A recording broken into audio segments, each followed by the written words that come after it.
உங்கள் super crispy kachori சமையல் மட்டும் இல்லைங்க, சுவையோடு சேர்ந்தா ஒரு லவ்வுங்க. நீங்கள் குக்கிங் பண்ணதில் பிகினராக இருந்தாலும் பரவாயில்ல, நான் இருக்கேன் பக்கத்தில். Let's make every dish a crispy success. Let's go and subscribe our channel.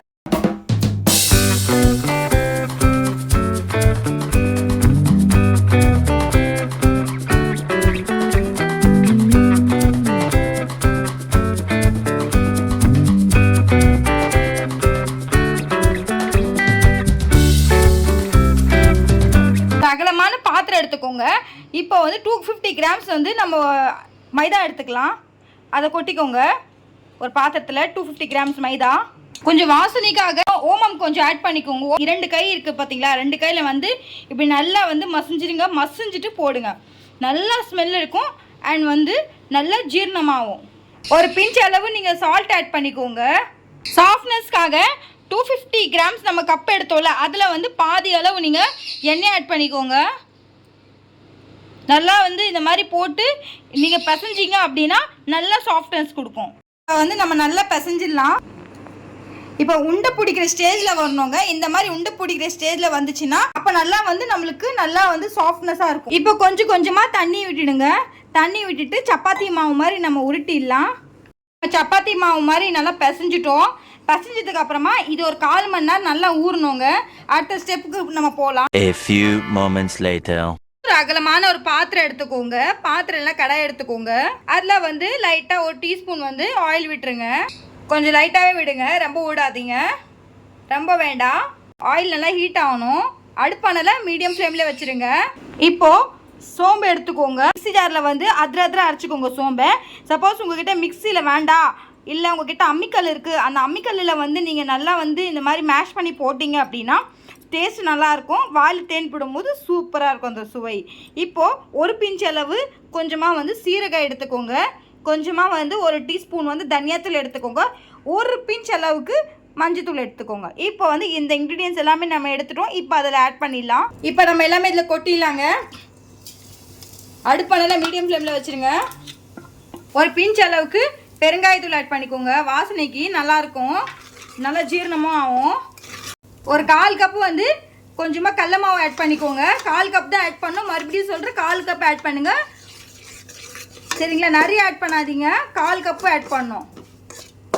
இப்போ அடி பிடிக்காத அளவுக்கு நீங்கள் மிக்ஸ் பண்ணிகிட்டே இருங்க. அடுப்பானல சிம்மில் வச்சுருங்க. இந்த ஸ்டேஜில் நான் எப்போல்லாம் சிம்மில் வைக்க சொல்கிறேன்னா அப்போல்லாம் சிம்மில் வைங்க. எப்போல்லாம் வந்து அதிகமாக வைக்க சொல்கிறேன்னா அப்போ அதிகமாக வைங்க. இப்போ இந்த ஸ்டேஜில் கொஞ்சம் லைட்டாக வந்து என்ன பண்ணுறீங்க அப்படின்னா ஆயில் ஊற்றிங்கங்க. ஆயில் ஊற்றிட்டு லைட்டாக ஊற்றணும், நிறைய ஊற்ற போகிறீங்க. லைட்டாக ஆயில் ஊற்றிட்டு இப்போ மிக்ஸ் பண்ணிகிட்டே இருங்க. இப்போ கொஞ்சமாக வந்து 1 டீஸ்பூன் வந்து இஞ்சி நல்லா துருவிட்டோங்க, அதுவும் ஆட் பண்ணிக்கலாம். இப்போ பச்சை மிளகாய் நம்ம எடுத்துக்கலாங்க. அது வந்து ஸ்லைஸாக நம்ம கட் பண்ணியிருக்கோம். அந்த பச்சை மிளகாவை அதுவும் நம்ம எடுத்துக்கலாங்க. இது வந்து மோஸ்ட்டாக வந்து நார்த் சைடில் ரொம்ப ஸ்பெஷலாக செய்வாங்க. நம்ம ரோட்டு கடையில் கூட நீங்கள் கேள்விப்பட்டிருப்பீங்க அந்த கிறிஸ்பி கச்சோரி. பட் ரோட்டில் வந்து நீங்கள் சாப்பிட்டீங்கன்னா அது ஹைஜீனிக்காக இருக்காது. ஸோ இது மாதிரி ஈவினிங் ரெசிபியாக நீங்கள் ஈவினிங் டைம் ஸ்நாக்ஸாக பசங்களுக்கு செஞ்சு கொடுத்தீங்க அப்படின்னா அவங்களும் ஹாப்பி, நீங்களும் ஹாப்பி. பாசிப்பயிரை வந்து 2 மணி நேரம் நல்லா ஊற வச்சுருக்கோம். ஊற வச்சதுக்கப்புறமா மிக்ஸிங் ஜாரில் வந்து நல்லா கொரகொரப்பாக அரைக்கணும். கொரகொரப்பாக அரைச்சிட்டு அதுவும் நம்ம ஆட் பண்ணிடலாம். இந்த கொரகொரப்பாக அரைச்ச இந்த பாசிப்பயிரை நம்ம ஆட் பண்ணிடலாம். மறுபடியும் சொல்கிறேன், 2 மணி நேரம் ஊற வச்சு தாங்க நீங்கள் அரைக்கணும். அப்போ தான் நல்லா சாஃப்ட்னஸ் இருக்கும். இப்போ நல்லா மிக்ஸ் பண்ணிவிடுங்க. இல்லை உங்களால் 2 மணி நேரம் ஊற வைக்க முடியல அப்படின்னா நீங்கள் வந்து கொஞ்சம் வதன்னு தண்ணியை வச்சு ஒரு 1 மணி நேரம் வந்து பாசிப்பயிறு ஊற வச்சிங்கன்னா அப்போ அரைச்சிங்கன்னா அதுவும் நல்லா ஒரு டேஸ்ட்டு கொடுக்கும். இந்த மாதிரி கூட நீங்கள் ட்ரை பண்ணலாம். இப்போ அடுப்பானல ரொம்ப கம்மியாக வச்சுருங்க. அப்படியே அடிப்பிடிக்காத அளவுக்கு கொஞ்சம் மிக்ஸ் பண்ணிகிட்டே இருங்க.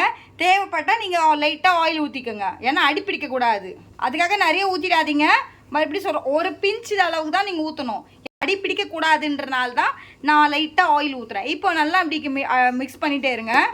நல்லா மிக்ஸ் பண்ணுங்கள். நல்லா வந்து அடியிலேருந்து மிக்ஸ் பண்ணுங்கள். ஏன்னா அப்போ தான் வந்து டேஸ்ட்டும் நல்லாயிருக்கும். நல்லா வந்து அந்த மாவுடைய வாசனை எல்லாமே போயிடணும்.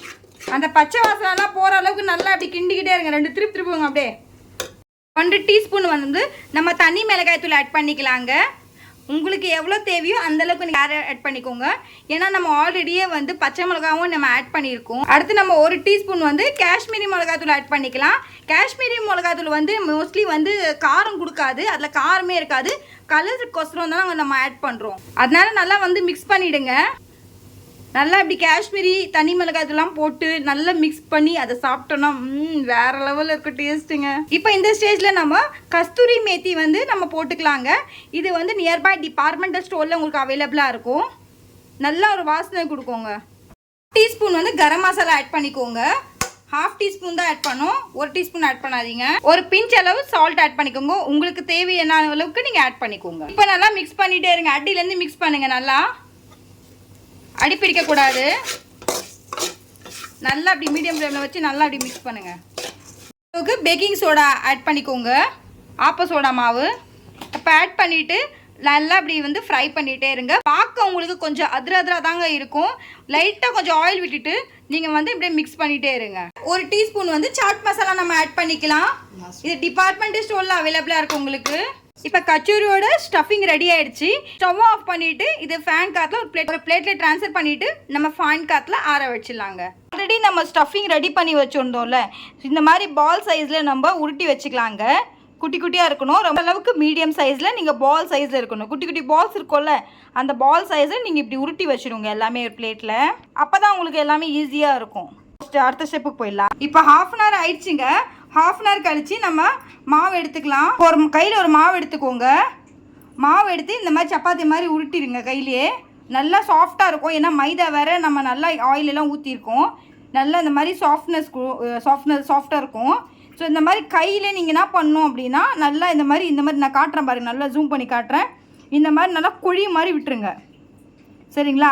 ரொம்ப மெலிசாக இருக்கக்கூடாது, ரொம்ப ஓரளவுக்கு திக்னஸாக இருக்கணும். நீங்கள் கச்சோரி பார்த்துருப்பீங்களா ரோட்டில், மோஸ்ட்லி நீங்கள் அவுட் சைடில் வாங்கி சாப்பிட்ருப்பீங்க.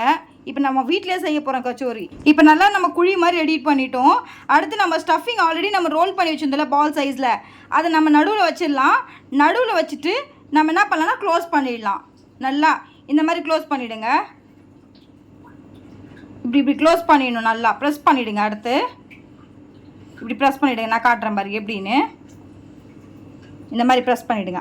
இந்த மாதிரி ப்ரெஸ் பண்ணிவிட்டு இப்படி நல்லா இப்படி முறுக்கி விட்ருங்க. முறுக்கி விட்டுட்டு அப்படியே கொஞ்சம் லைட்டாக அப்படியே ப்ரெஸ் பண்ணிவிடுங்க. அவ்வளோதான், சூப்பராக ரெடி ஆகிடுச்சு பாருங்கள். அழகாக பார்க்கவே சூப்பராக இருக்குது பாருங்கள். இவன் லைட்டாக ஒரு அப்படியே கையில் தட்டி விடுங்க, ப்ரெஸ் பண்ணுங்கள் அப்படியே. அவ்வளோதான் ரெடி ஆகிடுச்சுங்க. இதை பாருங்கள், செம சூப்பரான ஒரு பக்காவான ஒரு ரெடி ஆயிடுச்சு கிறிஸ்பி கச்சோரி. இதே மாதிரி நம்ம எல்லாமே ரெடி பண்ணி வச்சிடலாங்க. நல்லா பாருங்கள், மறுபடியும் நான் காட்டுறேன். இந்த மாதிரி ப்ரெஸ் பண்ணி விட்டுருங்க. முதல்ல நல்லா ப்ரெஸ் பண்ணுங்கள். கையிலே நீங்கள் ப்ரெஸ் பண்ணணும். உள்ளங்கை இருக்குங்களா, அந்த உள்ளங்கையில் ப்ரெஸ் பண்ணுங்கள். அந்த உள்ளங்கையில் ப்ரெஸ் பண்ணிவிட்டு நடுவில் குழி மாதிரி விடுங்க. குழி மாதிரி விட்டிங்களா, நல்லா ஒரு குழி மாதிரி வரணும். குழி மாதிரி விட்டுட்டு ஆல்ரெடி நம்ம வந்து உருட்டி வச்சுருந்தோம்ல அந்த பால் சைஸ் ஸ்டஃபிங் எடுத்து உள்ளே வைங்க. ஸ்டஃபிங்கை உள்ளே வச்சுட்டு இப்போ க்ளோஸ் பண்ணுங்கள். வெளியே வரக்கூடாது அந்த ஸ்டஃபிங், வெளியே இல்லை டேஸ்ட் நல்லா இருக்காது. மொத்தமே க்ளோஸ் பண்ணிவிடுங்க. அப்படியே க்ளோஸ் பண்ணணும். ஃபுல்லாக க்ளோஸ் பண்ணிட்டு அப்படியே உருட்டுங்களா. அப்படியே சூப்பராக பாருங்கள், செம்மையாக உருட்டுறேன் பாருங்கள். செம்ம உருண்டி வருது பாருங்கள். இப்போ உள்ளங்கையில் 2 பக்கமும் கையில் வச்சு நல்லா அப்படி ப்ரெஸ் பண்ணுங்கள். நல்லா ப்ரெஸ் பண்ணுங்கள். பாருங்கள், இப்படி எண்ணெயில் போடும்போது அப்படியே மேலே உப்பி வருங்க. அதவும் காட்டுறேன் நான். இப்போ நல்லா இப்படி பண்ணிட்டோமா, இதே மாதிரி நம்மக்கிட்ட இருக்கிற மாவு நம்ம ரெடி பண்ணி வச்சிடலாம். ஒரு அகலமான பேன் எடுத்துக்கோங்க. பேனில் வந்து லைட்டாக ஆயில் விட்டுக்கோங்க. நான் மோஸ்ட்லி வந்து கோல்டு வினர் தான் யூஸ் பண்ணுவேன். இப்போ கோல்டு வினர் ஆயில் ஆட் பண்ணியிருக்கேன். இப்போ நம்ம ஆல்ரெடி வந்து உருட்டி வச்சுருந்தோம்ல கச்சோரி, அதை நம்ம ஆட் பண்ணிக்கலாம். அந்த மாவை அப்படியே ஒன்றா போடுங்க. அடுப்பானால மீடியம் ஃப்ளேமில் வைங்க. பார்த்து எண்ணெய் திரிஞ்சிரு போகுது பாருங்கள். இந்த மாதிரி லைட்டாக அடுப்பானால மீடியம் ஃப்ளேமில் வச்சு அப்படியே லைட்டாக போடுங்க. இப்படி போட்டுட்டு திருப்பி போடுங்க. அடுப்பானால மீடியம்லேயே வைங்க, ஏன்னா அடி பிடிச்சிடக்கூடாது. இந்த மாதிரி வந்து மீடியம் ஃப்ளேமில் வச்சுட்டு திருப்பி இப்படியே போட்டுகிட்டே இருங்க. ஆயிலில் பார்த்து கொஞ்சம் நிதானமாக பண்ணுங்கள். நான் கையில் பட்டுரு போது அதனால் சொல்கிறேன். உங்கள் நல்லதுக்காக தான் நான் சொல்கிறேங்க. திருப்பி போடுறேன். நல்லா அப்படியே எண்ணெயில் மதுக்குது பாருங்கள். அப்படியே நல்லா உப்புது பாருங்கள். உப்பி வருது பாருங்கள். இது எங்கள் ஞாபகம் வருதா, எங்கே பார்த்தீங்க அப்படின்னு. எங்கேயாச்சும் சாப்பிட்ருக்கீங்களா? ஞாபகம் வருதா பழைய ஞாபகம் எதாவது? ஆமாங்க, இது வந்து கிறிஸ்பி கச்சோரி நம்ம ரோட் சைடில் பார்த்துருப்போம். பட் ரோட் சைடில் ரொம்ப ஹைஜீனிக்காக இருக்காது. இந்த மாதிரி வந்து நீங்கள் ரெசிபி குழந்தைங்களுக்கு கண்டிப்பாக ட்ரை பண்ணுங்கள். இப்போ பாருங்கள், நல்லா உப்பி உப்பி வருது பாருங்கள். உப்பி வந்துட்டதுக்கு அப்புறமா நான் உங்ககிட்ட காட்டுறேன் எந்த ஸ்டேஜில் நம்ம எடுக்கலான்ட்டு. இப்போ பாருங்கள், செம்ம சூப்பரான ஒரு ஹோம்மேட் கிறிஸ்பி கச்சோரி ரெடி. வாங்க சர்வ் பண்ணிடலாம். செம்ம சூப்பரான ஒரு ஹோம்மேட் கிறிஸ்பி கச்சோரி ரெடி ஆயிடுச்சுங்க. இந்த ரெசிபி கண்டிப்பாக ட்ரை பண்ணுங்க. உங்களுடைய ஃபீட்பேக்கை என்னுடைய கமெண்ட் செக்ஷனில் சொல்லவே மறந்துடாதீங்க. ஸோ பார்க்கறதுக்கு கிறிஸ்பி, ஆனால் சாப்பிட்றதுக்கு வேற லெவலுங்க. அப்படியே தெறிக்க விடுவீங்க. இதே மாதிரி இன்னும் டேஸ்டியான ஸ்நாக்ஸுக்கு என்னுடைய சேனலை சப்ஸ்கிரைப் பண்ணுங்க. கூடவே ஒரு பெல் ஐக்கனை தட்டி விட்டு போயிடுங்க. சரி தோழர்களே, வீடியோ பிடிச்சிருந்தா ஒரு லைக் மட்டும் போடுங்க. அது ஒரு சின்னதாக ஒரு கிளிக் பண்ணுங்க. கிளிக்கு தானே, அது பக்கத்தில் ஒரு பெல் ஐக்கன் ஒன்று இருக்கும். அப்படி தட்டி விட்டு போயிடுங்க. உங்களுக்கு புரியும்னு நினைக்கிறேன். உங்கள் வீட்டில் இது மாதிரி செஞ்சு கொடுங்க. அப்படியே பசங்க துள்ளி குதிச்சுட்டு அம்மா என்ன செஞ்சீங்கன்னு சொல்லிட்டு துள்ளி குதிச்சுட்டு வருவாங்க. இதுக்கு மேலே அப்படியே இந்த சாஸை ஊற்றி சாப்பிட்டீங்கன்னா ஆம்பிட்டு ருசியாக இருக்குங்க. வேற லெவலில் இருக்குங்க. பார்க்கவே சூப்பராக இருக்குதுங்களா? பார்க்கவே அவ்வளோ அல்டிமேட்டாக இருக்குண்ணா. நான் டேஸ்ட்டு வேறு லெவலில் இருக்கும். இப்போ பாருங்கள், நான் சாப்பிட்டு காட்டுறேன். அப்படியே அப்படின்னு ஓடிங்களா? அப்படியே பாருங்கள், உள்ளே அப்படியே வெந்து போயிருக்கு பாருங்கள். அப்படியே பாருங்கள், நான் ஓப்பன் பண்ணி காட்டுறேன். அந்த ஸ்டஃபிங் எல்லாம் பாருங்களா, கடையில் விற்கிறதோட இது வந்து ரொம்ப நல்லா இருந்துங்க. கடையில் விற்கிறது எப்படி எப்படியோ அவங்க செய்வாங்க, அது ஹெல்த்தியாக இருக்குமான்னு கூட தெரியாது. பட் வந்து நம்ம அது வீட்லேயே ஹோம்மேட் கச்சோரி நம்ம செஞ்சுருக்கோம். இது செய்யும் போது கொஞ்சம் லவ்வோடவும் கொஞ்சம் அன்போடும் செஞ்சிங்கன்னா நல்லா இல்லாத கச்சோரி கூட கொஞ்சம் நல்லா இருக்குங்க. இப்போ நாங்கள் உங்கள் முன்னாடி சாப்பிட்டு காட்டுறோம். அப்படியே லைட்டாக சாஸோட தொட்டு இருக்குதுங்க. உங்களுக்கு சவுண்டு கேட்குதா? அவ்வளோ கிறிஸ்பியாக இருக்குது, சொல்ல வார்த்தையே இல்லைங்க. இந்த மாதிரி ஈஸியான ரெசிபிக்கு நீங்கள் இன்னும் சப்ஸ்கிரைப் பண்ணலையா? மறந்துட்டீங்களா? உடனே சப்ஸ்கிரைப் பண்ணுங்கள். பக்கத்தில் ஒரு பெல் ஐக்கானே தட்டுங்க. இதே மாதிரி ஒரு வீடியோ, அருமையான வீடியோவில் ஒரு ஈஸியான ரெசிபியில் சந்திக்கும் வரை இப்போ உங்களை அலைமேரி வீடியோ பெறுவேன். Take care, love you all, bye bye, happy weekend.